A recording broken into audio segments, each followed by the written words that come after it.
예레미야 애가를 강의하겠습니다.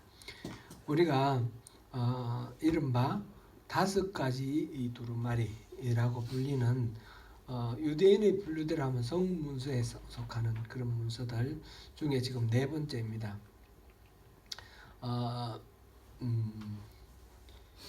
예레미야 애가 우리 기독교에서 우리 일반적으로 분류하는 것은 예레미야에 붙어서 예언서로 그렇게 분류를 하죠.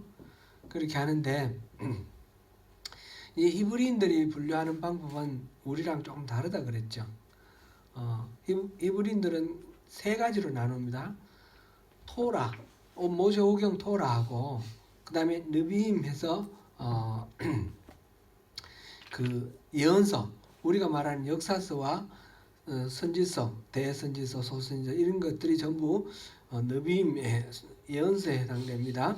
그 다음에 성문서에서 케두빔인데 이거는 욥기, 시편, 잠언, 전도서, 아가, 이 우리가 보통 기독교에서 말하는 이 5가지인데 그 외에 이 히브리 사람들이 말하는 5가지가 따로 분류가 되어 있어요. 그것이 아가스하고 그 다음에 루키하고 전도서하고 이 예레미야 애가하고 그 다음에 또 하나 지난번에 한 거 에스더하고 요 5가지가 이 히브리 사람들이 말하는 5 두루마리라는 것이에요. 이거는 성문서입니다. 성문서. 그러니까 우리 지난번에 루키 할 때도 이 무슨 문학 작품 같다 그렇게 말씀드렸고요. 에스더서 할 때도 문학 작품 같다 그렇게 말씀드렸는데 문학 작품 그 당시는 그런 분류가 없어서 그런 것이지 이 유대인들의 분류로 다니는 성문서 문학 작품이라는 뜻이에요. 거기에 아가도 있고 이 예레미야 애가도 포함되어 있는 거예요. 그걸 우리 참고를 하면서 이 5가지가 함께 묶여 있다. 이 5가지는 히브리 사람들이 함께 묶어놓은 카테고리 안에 들어있다. 이렇게 생각을 하시면서 이걸 보시면 서로 또 연관성이 있어서 이해가 하기 쉽습니다. 이거는 그리고 절기마다 봉독을 했다고 그랬어요. 6월절은 뭘 봉독했다고 그랬습니까? 혹시 기억나세요? 6월절은 아가스를 봉독했어요. 6월절이 뭡니까? 이스라엘 사람들이 애굽에서 노예 생활하다가 탈출한 날이에요. 탈출한 것을 기념하는 날이에요. 그러니까 아가스는 뭐였어요? 솔로몬과 여인, 사랑의 이야기, 술람미 여인의 사랑 이야기 아닙니까? 그러니까 이 6월절은 하나님과 이스라엘 백성의 사랑 이야기를 하는 거예요. 그래서 아가스를 읽는 거예요.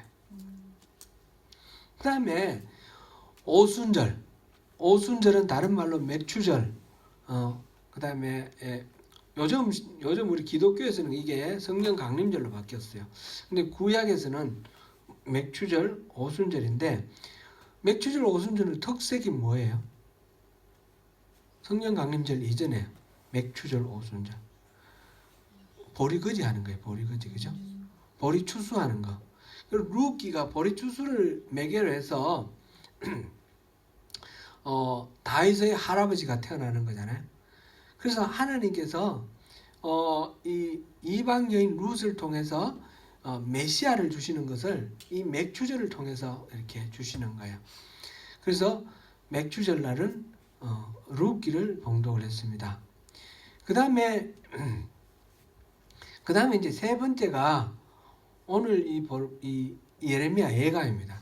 예레미야 애가는 이스라엘의 절기에는 속하지 않는 날인데 아브월 9일이에요. 아브월 9일 조금 이따가 다시 말씀드리고 그 다음에 절기가 뭐 있죠? 그 다음 절기가 장막절이 있습니다. 수장절, 장막절. 수장절, 장막절은 말하자면 이스라엘 사람들이 애굽에서 탈출해서 광야 40년 동안 텐트 치고 살던 그 장막 치고 살던 그때를 기억하면서 매일매일 만나를 주시면서 지켜주셨던 그 하나님 은혜를 기억하라는 거고요. 그리고 그날은 가나안 땅에 들어와서는 농사 짓고 난 뒤에 추수감사하는 날이에요. 수장이라는 말은 갈무리 하는 거거든요. 추수해서 갈무리 하는 거. 그래서 한 해를 말하자면 이제 농사 짓고 갈무리 하는 것을 감사하면서 이렇게 보내는 절기인데, 그날은 전도서를 읽었어요. 전도서는 처음에 헛되고 헛되니 헛되고 헛되도다, 헛되다는 걸로 시작해요. 그죠? 이 땅의 것들에 너무 집착하지 말고 매여 있지 말라는 그런, 이 전도서의 전체의 핵심적인 그런 주제는 그거예요. 그래서 하나님을 경외하는 것이 지혜의 근본이다. 하나님을 경외하는 것으로 우리 삶의 최선의 만족을 구해야 되는 것이지, 이 땅에서 뭐 잘 먹고 잘 사는 그런 걸 해서는 안 된다. 이 만나를 주셨잖아요. 하나님이 매일매일 만나를 주셨잖아요. 만나 그거를 이틀씩 거두다가 뭐 죽은 사람 이틀째 거두면 평일에 이틀째 거두면 벌레 생기고 그랬잖아요. 그런 식으로 전적으로 하나님을 의지하라는 뜻으로 전도서를 읽습니다. 그리고 그 다음에 이 유대인들은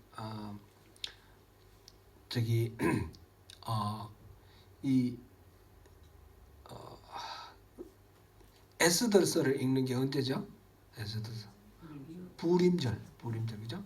부림절은 12월 달이에요. 12월 달 이스라엘 달력으로 이스라엘 달력 12월 달에 부림절에 그 멸망당할 뻔했던 이스라엘 민족을 구원해 주신 하나님 은혜를 감사하는 뜻으로 부림절에 이 에스더를 읽습니다. 그러니까 1월달이 6월절이거든요. 1월달이 1월 15일 14일 저녁부터 양을 잡고 15일 6월절. 그러니까 하나님의 구원을 찬양하고 감사하는 데부터 시작해서 12월에 하나님의 구원을 감사하는 것으로 끝나는 거예요. 1월하고 12월은 바로 붙어 있지만 한 해 시작과 끝으로 오면 이렇게 돼 있는 거죠. 그것을 구원에 대한 감사로 시작해서 구원에 대한 감사로 끝나는 그 과정 속에서 이 5가지를 읽는데, 그러면 중간에 이 아브월 9일은 뭔가? 아브월은 이 이스라엘 달력으로는 5월이에요. 근데 오늘날 우리 달력으로 치면 7월 8월에 와요. 7월 8월에 오는데, 이 아브월은 슬픈 날입니다. 너무너무 슬픈 날입니다. 기본적으로 이것이 이 에레미야 애가가 언제 기록됐냐면, 에레미야 애가는 기본적으로 기록한 사람은 예레미야라고 생각합니다. 다른 뭐 저작설이 있지만 전통적으로 이거는 예레미야다 이렇게 하는 것이 가장 정설이니까, 그래서 이름도 예레미야 애가라고 되어 있습니다. 애가 중에 애가라는 말은 슬픈 노래라는 뜻이에요. lamentation, 장송곡 같은 그런 슬픈 노래예요. 근데 에레미야가 지은 이 노래인데, 이 에레미야가 언제 이걸 지었을까? 유다가 바벨론에 의해서 멸망당하고 난 후에 지었다라는 거죠. 유다가 언제 멸망했습니까? BC 586년에 망했어요. 이 바벨론의 느부갓네살 왕이 이 예루살렘을 쳐들어왔는데 588년 10월 27일이라고 그래요. 588년 10월 말에 이 공격을 해서 예루살렘을 포위를 했어요. 그리고는 586년 5월 초에 함락이 됐어요. 예루살렘이. 그러면 만으로 따지면 1년 6개월이에요. 만으로 따지면 1년 6개월인데 횟수로 따지면 3년이에요.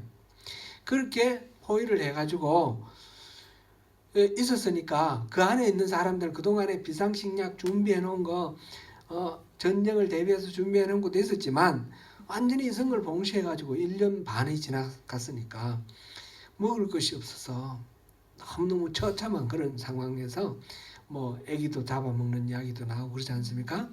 그런 식으로 아주 끔찍하고 비참하고 잔인한 그런 멸망을 당했어요. 그리고 수많은 사람이 죽었죠. 그리고 수많은 사람이 포로로 끌려갔어요. 바벨론 포로로 끌려간 게 1차, 2차인데 이때가 유다가 멸망하고 난 뒤가 3차예요. 3차로 끌려갈 때 뭐 한 10만 명 이렇게 끌려갔습니다. 그러니까 그 땅에 남아있는 사람이 별로 없고 그런 상황이에요. 그런 상황을 바라보면서 이렇게 이 예가를 지었습니다. 그 함락된 날이 바로 이 아브월 9일이라는 거예요. 아브월 9일. 실제로 에레미야서는 보면 아브월 10일로 나와 있고, 그 다음에 역대기에 보면 이거는 아브월 8일로 이렇게 나와 있어요. 그런데 이 8일, 9일, 10일, 11일 막 이때가 아브월 이때가 막 이제 바벨론이 멸망했다. 이게 이제 아주 비극적인 역사잖아요. 그래서 그걸 생각하는데 그때 공교롭게도 이 유대인들에게 어려운 일들이 계속 일어나는 거예요. 예수님이 예고하셨던 대로 이스라엘이 두 번째로 다시 멸망을 합니다. 그러니까 지금 첫 번째 이 예레미야가 애통해한 것은 솔로몬이 지었던 성전이 완전히 파괴된 날이에요. 근데 로마 장군 티투스에 의해서 이 헤롯 대왕이 만든 이 성전, 헤롯 대왕이 만든 성전이 아니라 스룹바벨이 만든 성전이죠. 스룹바벨이 만든 성전인데 나중에 헤롯 대왕이 크게 확장을 해놓은 건데, 그래서 그거를 제2성전이라고 합니다. 제2성전이 멸망한 날이 바로 아브월 9일인 거예요. 제2성전이 파괴된 날이 아브월 9일이고, 그로부터 또 한 70년, 65년 후인데 이 유대인의 민족 해방을 위해서 바코바라는 사람이 반란을 일으켰어요. 반란을 일으켰는데 그 바코바가 완전히 진압된 날이 아브월 9일이에요. 그 다음에도 이 사람들이 마음 아파하는 그런 일들이 너무너무 많이 있어요. 나중에 보면 십자군 전쟁이 시작된 날이 아브월 9일이고, 그 다음에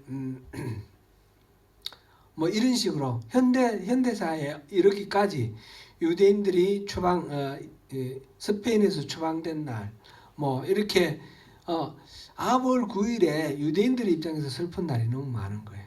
그래서 아브월 9일을 돌아오면 지금 이스라엘 사람들도 지금 1948년에 이스라엘이라는 나라를 세우고도 지금도 그 아브월 9일 되면 이 에레미야 애가를 읽는다고 합니다. 에레미야 애가를 읽으면서 슬퍼하는 거죠. 자기들의 그 역사적인 아픔을 돌아오면서 계속해서 반추를 하면서 그렇게 살아간다고 합니다. 십자군 전쟁이 선포된 게 1095년인데 그 날이 그거고, 유대인이 영국에서 추방당한 것이 그날이다. 그렇게 기록이 나와 있습니다. 그래서 이 에레미야 예가는 슬픈 노래, 슬픔을 이렇게 여러 가지로 표현을 해놓은 그런 노래입니다. 우리가 성경 강해를 이렇게 하면서 제가 느끼는데, 이건 평소에 잘 안 읽던 성경들 아닙니까? 우리 지금 3가지 한 것도 그랬고, 앞으로 남은 2가지도 그렇고, 구절 뭐 이렇게 마음에 드는 거 따서는 읽지만 전체적으로는 잘 안 읽습니다. 이게 무슨 얘기인지 별로 관심도 없고. 그런데 읽어보니까 우리 3가지를 했는데 아가서, 룻기, 에스더 해보니까 어떠셔요, 여러분들? 굉장히 성경을 이해하는데 도움이 되죠. 그리고 하나님의 성품을 이해하는 데 많은 도움이 됩니다. 평소에 우리가 잘 읽지 않던 성경인데 뜻밖의 우리가 이거를 읽어보면서 뜻밖의 보물을 이렇게 거두는 것 같은 그런 느낌이 듭니다. 예레미야 예가는 제가 지금 5장까지 있는데 읽어봐도 이걸 내가 다른 거 했던 것처럼 구구절절 할까? 말까 그런 생각이 들 정도예요. 왜냐하면 같은 슬픔이 계속해서 반복되어 나오기 때문에 이 부분에 대해서는 제가 기도하면서 하나님 주신 은혜로 할게요. 다 안 하더라도 이해해 주시고 다 하더라도 그 다 할 또 어떤 이유가 있구나 그렇게 생각해 주시면 좋겠습니다. 현재까지는 마음에 안 잡혔습니다. 이 에레미야 애가는 그런 슬픈 이야기를 이스라엘이 슬퍼하는 그런 이야기를 담아놓은 것이다. 이렇게 먼저 알아두시고요. 읽어보실 때 이게 온문 같습니까? 산문 같습니까? 온율이 있는 시 같습니까? 아니면 그냥 쭉 나열한 이야기의 산문 같습니까?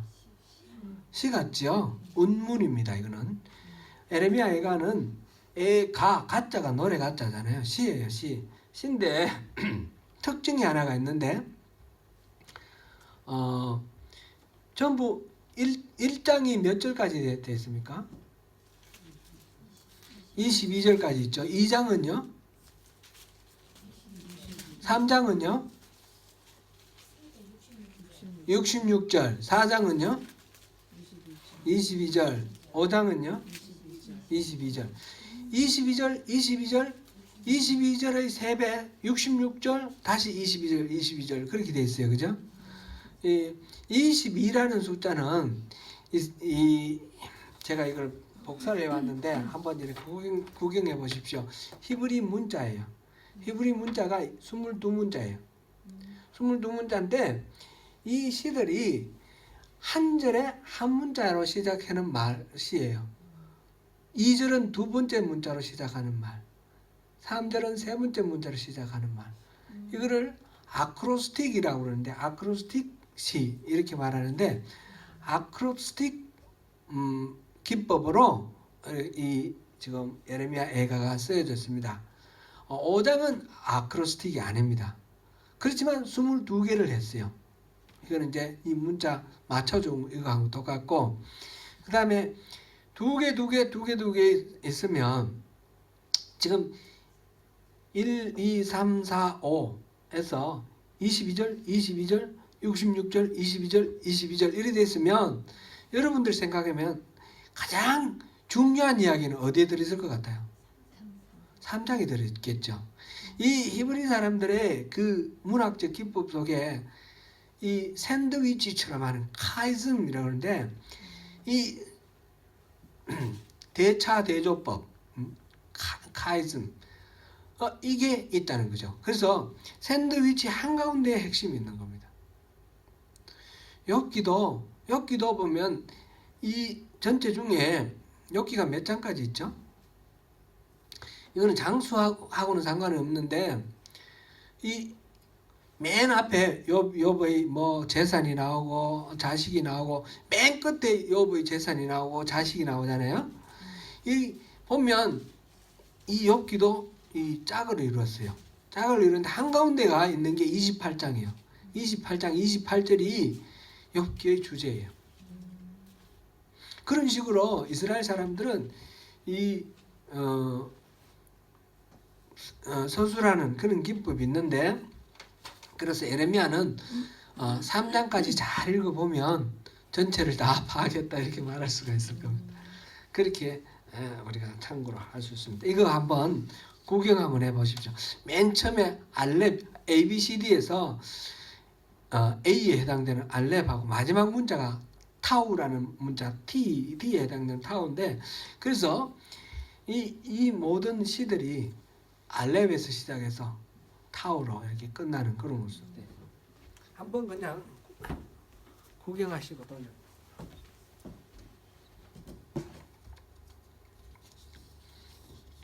이게 이제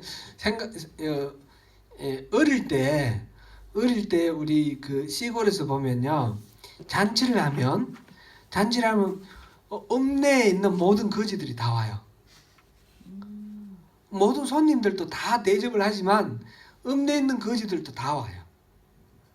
그때는 잔치한다는 소문 듣고 다 와요. 와서 이 거지들이 하는 게 그냥 먹고만 가는 것이 아니라 공연을 해요. 품바 공연을 합니다. 품바 장타령 막 춤추면서 막 이렇게 놀면서 그 품바 타령 혹시 기억나십니까? 여러분 들어보셨나요? 얼씨구 들어간다 절씨구 들어간다 그러면서 일자나 한자나 들고나 보세 일편단심 먹은 마음 죽었으면 죽었지 안 변한다 막 이런 식으로 그래 일자부터 시작해서 열 10자까지 가지 않습니까? 10은 그 장으로 하더라고요. 그 화투 치는 걸 하나 봐요. 그래서 말이요. 장자나 한자나 들고 이런 그런 게 있었어요. 그런 식이에요, 지금. 이게 아크로바트가 그렇게 첫 번째 하나 알렙으로 시작하는 말로 시작해서 지금 슬프다 이렇게 돼 있어요. 슬프다 이 말이 이 히브리 말로 발음은 아로 발음이 안 나고 에카 이렇게 돼요. 우리 지금 에레미야 에가 그랬는데 에가하고 비슷해요. 에카라는 말이 너무너무 슬퍼가지고 아이고 슬프다 이런 그런 아주 강한 슬픔을 나타내는 그런 말이 에카라는 탄식의 그 감탄사인데 그거로부터 시작하는 거죠. 그런 식으로 쭉 돼 있다. 에레미야 에가는 이거는 우리가 알 수가 없어요, 그죠? 우리가 히브리 말 모르니까 히브리 말 모르고 번역된 거는 그게 안 나타나니까 그냥 이거는 그렇다더라. 그러면서 그렇게 해서 그렇게 이 히브리 알파벳 순으로 하면서 어떻게 이런 말을 이렇게 엮었을까 이런 정도로 우리가 생각하면서 이 이야기를 읽어보면 좋겠습니다.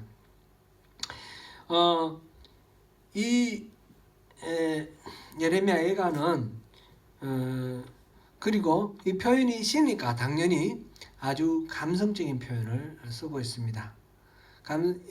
이 유다의 멸망을 기록한 성경이 여러 개가 있어요. 유다의 멸망 열왕기 하와 역대기 하에 유다의 멸망 그 장면이 나오죠. 그거는 어떻게 기록됐겠습니까? 당연히 역사적인 어떤 사실을 기록하는 식으로 역사적으로 서술을 했습니다. 그 다음에 예레미야가 또 스스로 기록한 것이 있고 에스겔이 기록한 게 있습니다. 이거는 어떤 방식으로 기록됐을까요? 이거는 예언서니까 예언적으로 기록되어 있습니다. 멸망을 단순히 사실만 진술하는 것이 아니라 이런 멸망을 통해서 하나님 뜻을 선포를 하고 그리고 앞으로 어떻게 되어갈지 이것까지 기록한 것이 예레미야서와 에스겔의 표현이죠. 그런데 이 예가는 감정을 나타냈습니다. 감정을 그냥 쏟아내놨습니다. 거기 감성적인 표현으로 되어 있다라는 것이 하나의 또 특징이고요. 그 다음에 3장 우리 한번 그 부분만 한번 읽어볼게요.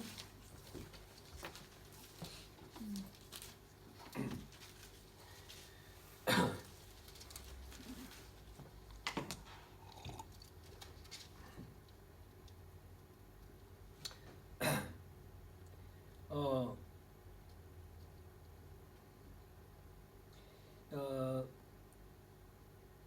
21절부터 한번 읽어볼까요? 뭐 다 그렇겠지만 21절부터 한 21절부터 한 몇 절 한번 읽어보겠습니다. 시작. 이것을 내가 내 마음에 담아두었더니 그것이 오히려 나의 소망이 되었사오면 여호와의 자와 긍휼히 무궁하심으로 우리가 진멸되지 아니하리이다. 이것들이 아침마다 새로우니 주의 성실하심이 크시도소이다. 내 심령에 이르기를 여호와는 나의 기업이시니 그러므로 내가 그를 바라리라도다. 길하는 자들에게나 구하는 영혼들에게 여호와는 선하시도다. 사람이 여호와의 구원을 바라고 잠잠히 기다림이 좋다. 아멘. 여기까지만 읽겠습니다. 지금 이 이야기 전체는 너무 슬픈 이야기를 다루고 있어요. 그럼 지금 방금 읽은 부분은 어떤 내용 같아요? 하나님의 선하심을 믿고 소망하는 이야기예요. 그죠? 하나님의 하나님이 허락하시는 어떤 회복을 바라면서 소망을 담은 그런 노래입니다. 그래서 이 에레미야 애가서 특징을 말하자면 절대적인 절망 속에서 소망을 버리지 않은 그런 것이다. 이게 이 사람들이 왜 슬퍼하느냐 하면 지금 겪고 있는 이 여러 가지 불행, 고통이 너무 극심해서 슬퍼합니다. 고통이 너무 극심한데 그 고통이 어디서 왔는가 생각해 보니까 하나님의 분노에서 왔어요. 그래 하나님이 분노하셨고 내가 너무 극심한 그 상황에서 누구도 위로해 줄 수도 없는 그런 상황이에요. 너무너무 절망적인 상황이에요. 그래서 이 에레미야 애가 처음부터 끝까지 해서 읽으면서 우리가 잘못하면 침체될 수가 있어요. 괜히 읽었다 싶을 정도로. 그런데 핵심이 한가운데 있다 그랬죠. 주제가 한가운데 있는 거예요. 이 주제를 여기다 담아놓은 거예요. 그런 절망적인 상황 속에서도 하나님에 대한 신뢰를 잃지 않는다라는 거예요. 그래서 이 사람들은 매번 아월 9일마다 이 성경을 읽는 거예요. 그 나라가 망한 거, 성전이 제1성전이 파괴돼 가지고 완전히 멸망당한 거, 제2성전이 멸망당한 거, 민족 부흥운동이 좌절되고 완전히 멸망당한 거, 그 다음에 이 살던 곳에서 이 사람들이 다 흩어져 가지고 온 세계에 흩어져가 살았지 않습니까? 가나안 땅에 못 살게 해서 추방당해 가지고 로마에 의해서 강제 추방당해서 그곳에 살지 못하게 이 바코바 반란이 일어났을 때 결과가 그랬습니다. 그 전에는 뭐 대충 살아도 됐는데 바코바 반란 이후부터는 거기 살면 안 되는 거예요. 살면 죽였어요. 그러니까 그때부터 강제로 이제 추방당해서 어디서 삽니까? 추방됐는데 북극에서 삽니까? 아니면 사하라 사막에서 삽니까? 그게 아니잖아요. 사람 사는 곳에서 살아야 될 거 아닙니까? 그런데 사람 사는 곳에 섞여서 살다가 가는 곳마다 핍박당하고 가는 곳마다 소름당하는 거예요. 그래서 쫓겨나는 거예요. 게토라는 그런 동네 만들어 놓고 그 안에 갇혀서 살거나, 그죠? 나중에는 2차 세계대전 때는 히틀러에 의해서 600만이나 죽임을 당하는 그게 유대인의 역사예요. 그러다 보니까 아월 9일만 되면 우는 거예요. 그냥 평범하게 살다가도 언제 무슨 일이 닥칠지 모르는 거예요. 그러니까 아월 9일 되면 우는 거예요. 울면서 그 속에서 하나님을 신뢰하고 하나님께 소망을 두는 것을 끊임없이 새롭게 다짐하는 그것이 이 에레미야 애가의 이야기입니다. 우리 1절부터 오늘 11절까지 잠깐만 11절까지만 잠깐 한번 보겠습니다. 1절부터 4절까지 한번 읽어보겠습니다. 1절부터 4절까지 다시 읽어보겠습니다. 시작. 슬프다 이성이여, 전에는 사람들이 많더니 이제는 어찌 그리 적막하여 앉았고, 전에는 열국 중에 크던 자가 이제는 과부같이 되었고, 전에는 열방 중에 공주였던 자가 이제는 강제 노동을 하는 자가 되었도다. 예, 거기까지만 하겠습니다. 1절만 일단 하겠습니다. 1절에는 과거에 잘 나가던 때하고 지금 너무너무 비참한 때를 대조하고 있습니다. 인구가 옛날에는 많았어요. 이 예루살렘에 인구가 많았는데 지금은 포로로 잡혀가고 전쟁에 죽고, 그러니까 그냥 여기는 그냥 폐허덤이고 그 중에 몇 사람이 그 돌더미 위에 앉아 있는 그런 상황이, 그런 형국입니다. 쓸쓸하고 적막한 환경을 표현하고 있고, 성읍의 위용이 어땠습니까? 옛날에는 화려하고 강한 성읍이 없습니다. 다윗과 솔로몬 시대에 그 주변에 있는 모든 나라를 복속시키고 그리고 쌓은 성이 예루살렘 성입니다. 지금은 여기서 뭐라고 됐습니까? 강제 노동을 하는 자가 되었도다. 개역 한글에서는 과부와 같다 그렇게 말했어요. 옛날에 과부는 오늘날 이거 잘못 말하면 안 되는데 그래서 아마 번역도 바꾼 것 같아요. 과부라는 거는 스스로 어떻게 살아날 힘이 없는 그런 사회적 약자, 소외된 자, 이웃이 반드시 돌보아야만 할 사람, 그런 사람, 불쌍한 사람을 과부라 그랬어요. 과부와 과 그리고 나그네 이렇게 공동체가 책임져야 될 사람들이 있잖아요. 그랬는데 지금은 바로 그 강제 노동하는 사람, 강제 노동 그러니까 지금 노예처럼 정복당한 사람, 노예처럼 끌려와서 강제 노동하는 사람 또는 과부라는 말 생각해봐도 좋겠습니다. 그런 비참한 처지에 놓였다는 거죠. 전에는 이 성이 너무너무 사람들이 감탄할 만큼 좋았는데 지금은 초라하고 형편없는 완전히 폐허가 된 그런 몰골 그거를 지금 노래하고 있습니다.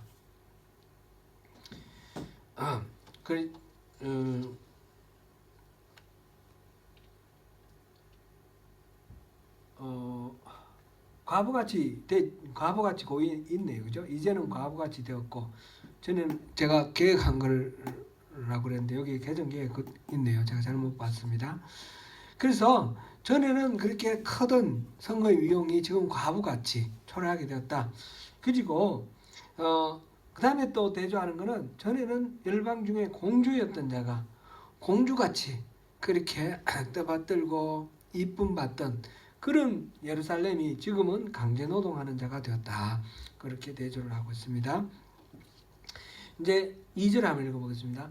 밤에는 슬피 우니 눈물이 뺨에 흐르며 사랑하던 자들 중에 그에게 위로한 자가 없고 친구들도 다 변하여 원수들이 되었도다. 예, 지금 낮에 울었는 거는 이해가 되는데 밤이면 이제 좀 자야 될 거 아닙니까? 근데 자지도 못하고 밤에도 계속 울고 있어요. 울고 있는 내용이 이유가 이제 이 땅이 겪고 있는 어떤 고통이나 슬픈 어떤 재난 이것 때문에 우는 것인데 그 중에 특별히 어떤 겁니까? 사랑하던 자들 중에 위로하는 자가 없고 친구들도 배반하였다라는 거예요. 유다는 멸망하기 전에 바벨론에 의해 멸망당했잖아요. 예레미야 선지자가 계속해서 선포하는 내용이 뭐냐면 애굽을 의지하지 말라. 바벨론에게 항복하라. 그 내용이었어요. 이거는 요시야 왕 때부터 시작해서 시드기야 왕 망할 때까지 계속해서 똑같은 메시지예요. 같은 기조예요.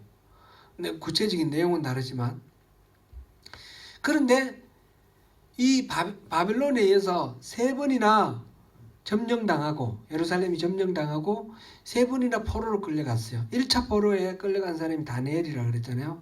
605년.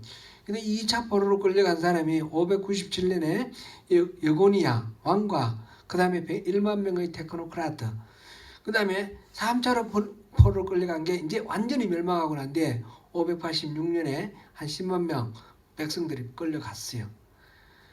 왜 이렇게 느부갓네살이 와서 예루살렘을 점령했습니까?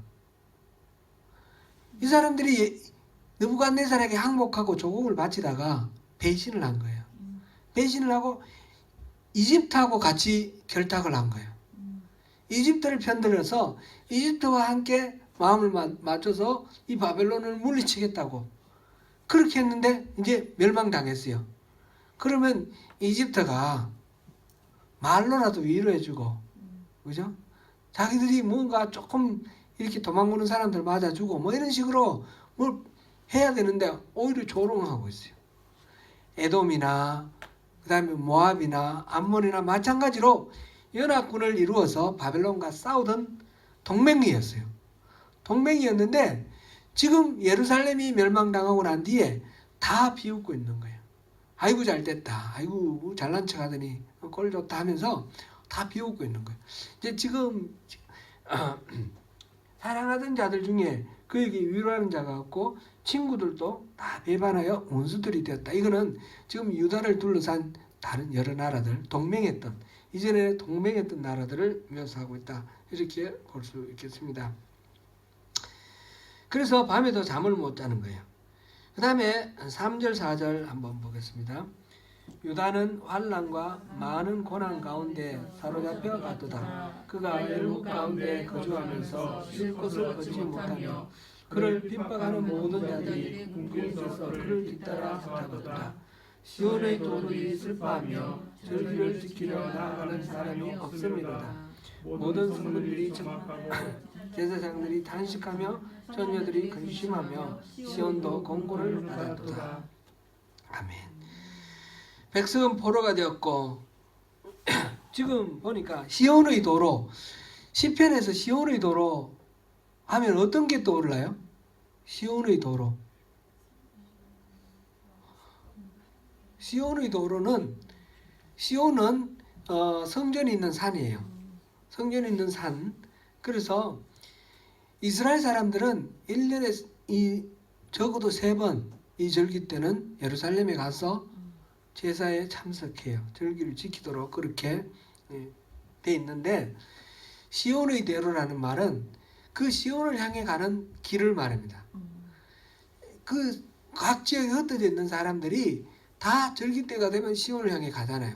시온의 대로를 걸으면서 노래하는 그런 시들이 많이 있습니다. 시편에 보면 시온의 대로라는 이야기 나오는 것은 다 예배하러 가기 위한 노래들입니다. 지금 시온의 도로들이 슬퍼하며 예배하러 가는 사람 하나도 없습니다. 지금. 왜냐하면 성전이 다 파괴되어 버렸잖아요. 절기를 지키러 나가는 사람이 없음이로다. 절기 지킬 상황이 아니에요. 나라가 망해버렸고. 그래서 모든 성문들이 정박하여 제사장들이 단식하며, 제사장들은 지금 할 일이 있습니까? 없습니까? 없습니다. 처녀들이 근심하며 시온도 공고를 받았도다. 처녀들은 그 절기 때 막 춤추던 그 사람들을 지금 일컬고 있습니다. 막 노래하고 춤추고 절기 때 축제를 벌이지 않습니까? 절기마다 이제 성례를 베풀고 금식도 하고 뭐 하지만 성례도 베풀고 이러면서 하나님의 은혜를 감사하며 찬양하며 이렇게 축제를 벌일 때에 춤추던 사람들, 그 사람들이 처녀들입니다.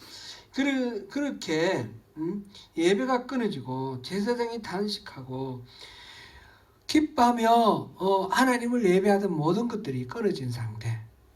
지금 그 사람들도 없어졌고 도시는 엉망진창이 되었고 그 주변에 있던 동맹들도 전부 조롱하고 완전 사면초가 혼자 외로운 상황이 되어 있는 데다가 그나마 이 사람들이 그 이전에 나라가 어려움을 겪을 때마다 어떻게 해서 회복됐어요? 하나님을 바라보고 회복됐어요. 적들이 포위를 해가지고 막 물건을 약탈해가고 그랬을 때 대표적으로 예를 들면 솔로몬이 죽고 난 뒤에 르호보암이 왕이 됐는데 5년 만에 솔로몬이 만든 모든 금방패 뭐 이런 거 모든 거 다 빼앗아가 버렸어요. 그런 식으로 약탈당하고 고난을 당할 때마다 그래도 이 사람들은 다시 하나님께 제사하면서 하나님이 계셨잖아요. 하나님 계셨기 때문에 그래도 위로받고 다시 일어날 수 있었는데 지금은 하나님께 제사할 수도 없어요. 하나님 안 계신 것 같아요. 하나님이 지금 나중에 보면 하나님이 분노하셨어요. 하나님이 두들겨 패시는 거예요. 분노하신 하나님 앞에 우리가 가서 기댈 수도 없다. 이런 생각을 하다 보니까 너무너무 슬프고 고통스럽고 외로운 겁니다. 오늘 여기까지만 하겠습니다. 다음 주에 그 다음 이어서 계속하겠습니다. 예루살렘이 지금 맞닥뜨리고 있는 슬픔에 대해서 지금 이야기를 하고 있습니다. 오늘 이제 첫 시간이라서 개요도 했고 또 이렇게 하다 보니까 오늘 조금 했는데 다음번에는 좀 나머지 부분 하면서 이번 기회에 에레미야 예가 한번 읽어보십시다. 같이. 이거 평소에 잘 안 읽는 거고 읽어도 무슨 말인지 모르고 그냥 쑥 지나가는 건데 이번 기회에 한번 찬찬히 읽어보고 이 속에서 왜 이게 성경이 되었을까? 이렇게 고통만 그냥 토로하는 이 책이 왜 성경이 됐을까? 이걸 통해서 하나님은 우리에게 어떤 메시지를 주시려고 하시는 것일까? 우리에게 고통이 있을 때 우리는 어떤 식으로 이 고통을 다루어야 할까? 그런 답을 좀 얻으면 좋겠습니다. 섣부르게 고통에 대한 해법이 있다 이렇게 생각하시면 안 됩니다. 이 에레미야 어떤 분은 에레미야의 고통에 대한 심리적 해결책 이런 게 있다고 그렇게 하는 분들도 있어요. 그런 식으로 접근을 하면 이거를 제대로 이해하기가 어려울 것 같습니다. 그런 식으로 너무 우리 성경을 읽을 때 제가 앞서 말씀드린 것 중에 너무 교훈만 찾으려고 하지 마라 그런 말씀을 드린 적이 있어요. 성경을 읽으면서 너무 교훈만 찾으려고 그러면 하나님이 주시려고 하시는 말씀의 의미를 모를 수가 있어요. 이 에레미야 예가가 그래서 좀 어려운 것 같아요. 여기서 어떤 비법을 찾는다든지 교훈을 찾는다든지 이런 거 내려놓고 고통을 어떻게 감당할 것인가, 우리의 고통을 어떻게 감당할 것인가, 우리 이웃의 고통을 우리가 어떻게 같이 견디고 이겨나갈 것인가, 이겨나간다라기보다 같이 견뎌나갈 것인가, 그것을 우리가 한번 이 에레미야 예가를 통해서 한번 찾아보면 좋겠습니다. 잠깐 기도하겠습니다.